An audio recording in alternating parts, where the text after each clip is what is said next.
United Airlines is celebrating 100 years today right here at Los Angeles International Airport. Let's take a peek at the surprises that are coming today right now. My name is Enrique Perella, and today I'm spending the day with United Airlines, who are currently in one of the most ambitious fleet and cabin transformations in modern aviation history. With hundreds of new planes on order, brand new cabin designs launching, and a top secret special announcement happening, there's a lot going on at United.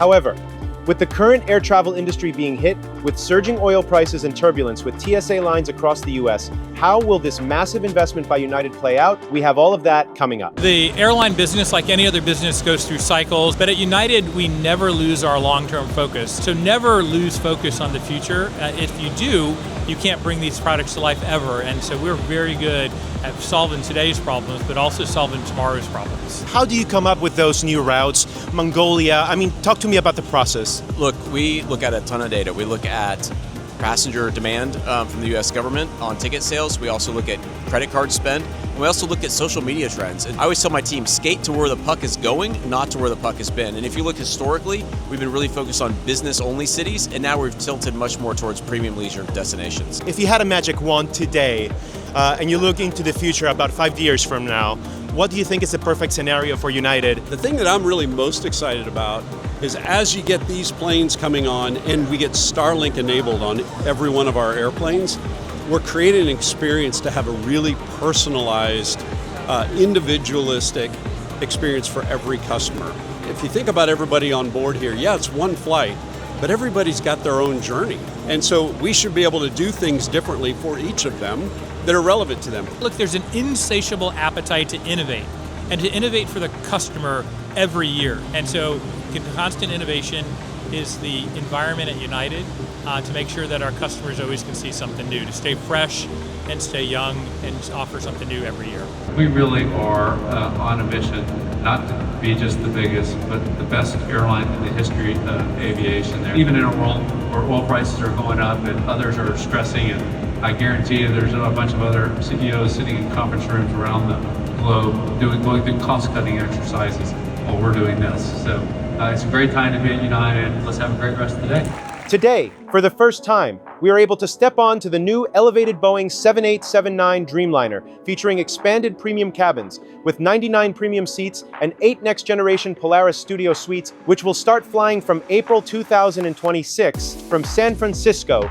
to Singapore. At the heart of the upgrade is the all-new Polaris Business Class, which comes with a sliding door. In my opinion, it's one of the best features this new seat has. Every seat has direct aisle access and more refined, modern design throughout.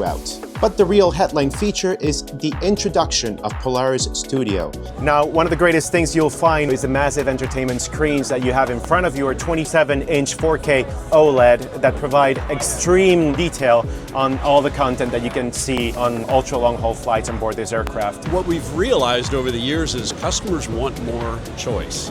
And while they've had this sort of binary solution, either high-end premium or economy, they actually want a whole range in between.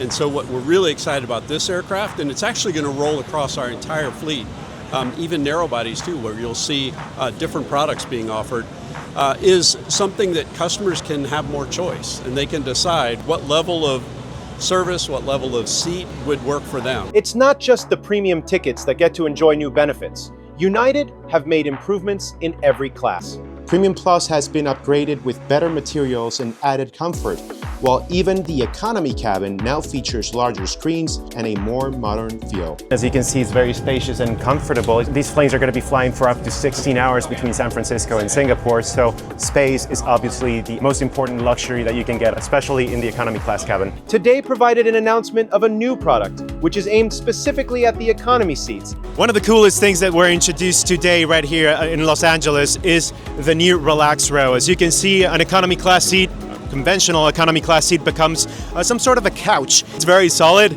it's very, very comfortable, and arguably, it does compete with business class. It makes it really, really comfortable. Let me just lay down here and see how it goes. It's very comfortable, and I would definitely buy this, especially if traveling with my 2 kids on long-haul flights. I think it makes the traveling experience so much unbearable. Not only is it the 7879 Dreamliner, which has seen transformations, United also announced new planes with new offerings. The CRJ200, which has been reconverted inside to become an all-new premium regional jet that flies from secondary destinations into major hubs. Yeah, so this is our CRJ 450. We've completely reimagined the CRJ 200, and we've put 7 first-class seats in the airplane, and we've opened it up. So this is much different than it used to be before. We had bins that would come out, all the way out to here, and so it just felt more congested. So this really opens it up to make it feel almost like a private jet. There's also news from the Airbus A321 Neo Coastliner, which will run from coast to coast across America. Beautiful airplane. We're going to have 20 of these brand new suites in all of these airplanes, in the Coastliner and in the XLR. Seat really opens up once you get into it. Lots of elbow room when you get in. Be a little bit different than some of our competitors. It's whether you're flying transcontinental flights, Los Angeles, San Francisco. Really excited about it.